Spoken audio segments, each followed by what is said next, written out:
Light, searing, brutal light awakens you, pulling you from the dark where you didn't even know you were in. Screams echo around you, long in pain, and it's only a few moments that you realize one is coming from your lips above. You ache all over, your very nerve endings alight to an agonizing energy that just begs to be released. A kind of pent-up reserve that is burning you from the inside out, lashing out with your arms. The jangle of chains and the new pain in your limbs reveals that you're bound to a table set at an angle. Only now do you even consider looking around you. To your left and right are similar tables, each bearing a naked man, bearing coarse stitching in intricate webs over the exposed flesh, most of which is mismatched and oddly shaped when compared to the rest of the various frames. You look down at yourself, still screaming as you see two small arms protruding from your stomach, manacled together at the wrist. Most of your body is an off-white grey color, with black veins sitting below the taut flesh. Though several patches of your torso are an ashen color, reminiscent of coal. Closing your mouth, you blink your eyes, fighting back the tears as your eyelids scrape over itchy orbs. Ah, the miracle of life. A man hovers over the cacophony of screams. A faint buzzing that you hadn't even noticed going silent moments later. The other men notice him and stop screaming, looking over at him from the stairwell where he stands. He looks unassuming, short and pudgy with slightly Asian features, thinning hair at top of his head, clipboard in hand. Good, you all heard me. That makes you a rousing success of the last batch I cooked up. Cooked up, I think. Not trusting your mouth to work right, your tongue feels swollen and dry, rubbing against jagged, broken teeth in your misshapen maw. Your lower jaw seems too large for your head, and you can feel gums, places where foreign objects have been inserted. What does he mean by that? Stepping down the stairs, a hand trailing lightly on the guardrail, the man walks on the smooth concrete floor in the bright room, his white coat a glaring eyesore to even gaze upon. At least the walls have the decency to be made up of grey bricks and mortar. He stops in front of you, peering up at you as he fishes out a pair of eyeglasses from his breast pocket, slipping them on his thin nose. Subject 81, he says, his dark eyes boring a hole into your pain-racked soul.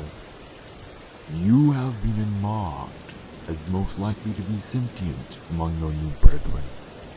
Can you understand? You stare at him for a moment before nodding jerkily. Your body's muscles twitch and pulse, daring to break free and stretch.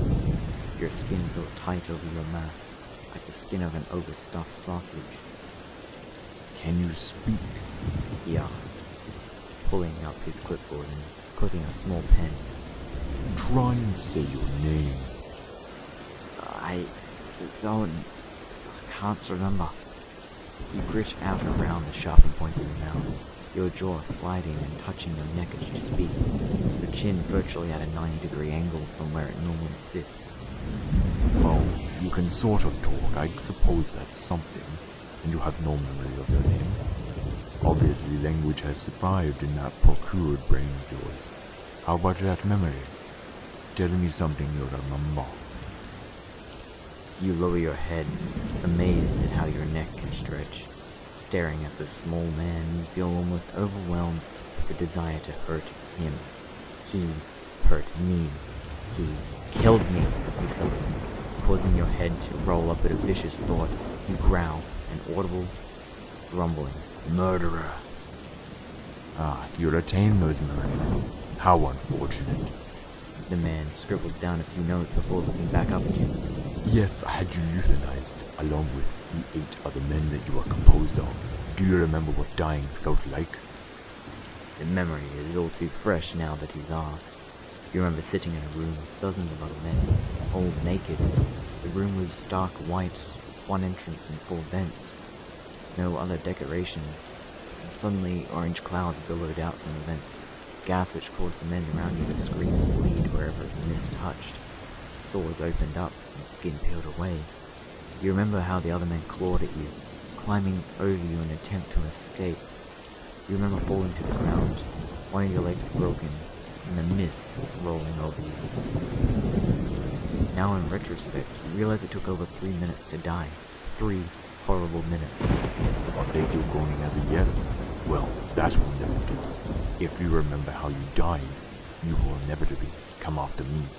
You growl, a wide grin spreading over your face as several other men strapped down repeat your last statement. It would appear that they remember as well. The little man doesn't look like he likes this at all. You can smell the sweat trickling down his neck. No, I'm afraid that won't be happening, The little man says, scribbling down a few final notes as he turns. The next batch will have to be clocked back a little bit, perhaps inserting a pump with a muscle relaxer or painkiller in it. He continues to mutter as he walks back up the stairs, slowly turning on the stone and walking back up. You roar beastily, pulling against the manacles, holding down your sizable arms. Several other men join you. The clattering of trains become a strained symphony in an enclosed space. The little man stops and looks out over you and the others, his face blank. He pulls a small black box, thin and light, from his coat and points it towards the ceiling. You hear a whirring coming from the light positioned over you. It only makes you roar louder, fight against the restraints harder. Bellowed, spit flying from the fang-filled maw. He shakes his head slowly, staring at you with his soulless eyes. He says something. What is it?